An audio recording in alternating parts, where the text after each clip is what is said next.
often what you see when you are dealing with people who are in crisis isn't people who have a mental illness. In fact, in my experience, that's actually quite rare. What's far more common is that the person that you're talking to has become overwhelmed by catastrophe. So their life has fallen apart in some way that makes what they're doing actually impossible. You know, so maybe someone very close to them in their family that they were depending on has developed a very serious illness, and that's thrown their entire financial state into utter chaos. Or maybe they've developed a condition that makes it impossible for them to work. Or, you know, you can imagine the potential range of catastrophes. And they're coming to see you because they're anxious and depressed, but the reason they're anxious and depressed is because everything they have ignored has popped its head back up and is hell-bent on their destruction.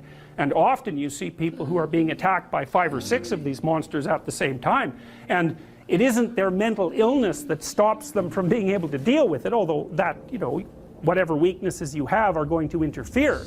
It's the fact that what they're facing is no damn joke, and if you were facing it, you'd feel exactly the same way.